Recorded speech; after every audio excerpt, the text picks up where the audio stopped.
kulan saddex geesood oo muddo 7 u socday dawladda hoose ee Burco shirkadda gacanta ku haysa kawaanka casriga ah ee xoolaha iyo wasaaradda xanaanada xoolaha Soomaaliland ayaa maanta la soo gabagabeeyay isla markaana laga soo saaray 13 qodob oo lagu heshiiyay in lagu maamulo kawaanka casriga ah ee lagu qalayo xoolaha Burco oo dhowr bilood lagu muransanaa maamulidiisa heshiiskani saddex geesoodka ayay goobjoog ka ahaayeen wasiir ku-xigeenka wasaaradda xanaanada xoolaha Soomaaliland Marwe Yurub Abiib mas'uuliyiinta dawladda hoose oo maayirku ugu horeeyo iyo barasaabka Togdheer waxaana xildhibaan Mubaarak Bidhi uu saxaafadda u akhriyay qodobada lagu heshiiyay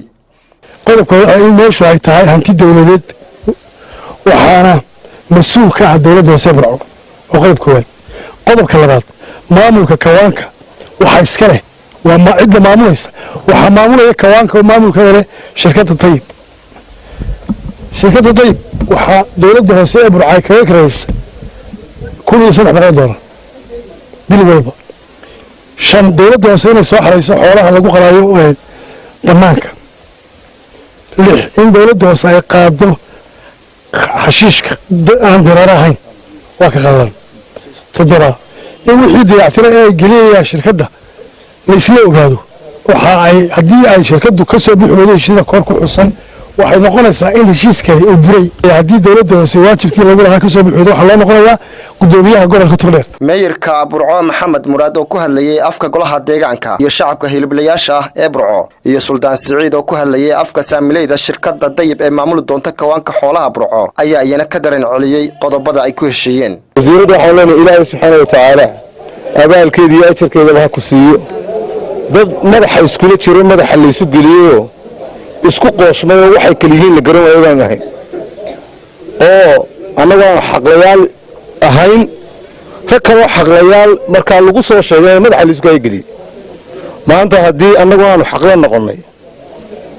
ragii kale shirkaduna ay noqotay rag shirkadooda xaqla ka oo aan saaka waxba iska ka khaldaneen waxna aan ku heshiinay 12 qodob aan ku heshiinay إلهي بان ugu mahadnaqaynaa subhanahu wa ta'ala hadii baahato magaalada kawaan kale la sameeyo ballaarinta beenma waliba maanta kawaan kaliya maanta aan u baahnayn kawaan kaliya way u baahantay qaar kale maanta u baahantay qaar kale la sameeyo hadii ay suurtagal noqoto in qaar kale la sameeyo wala sameyn karay maaha kaasuun ba kooto ugu xidhnaanay waxa loo baahan yahay in la ilaaliyo oo cid waliba ay ilaaliso haday tahay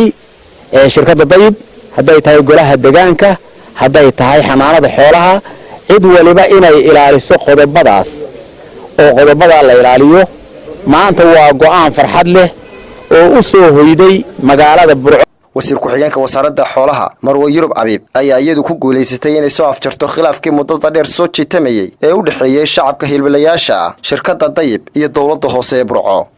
Xabiib Ciga Xasan Universal TV magaalada Burco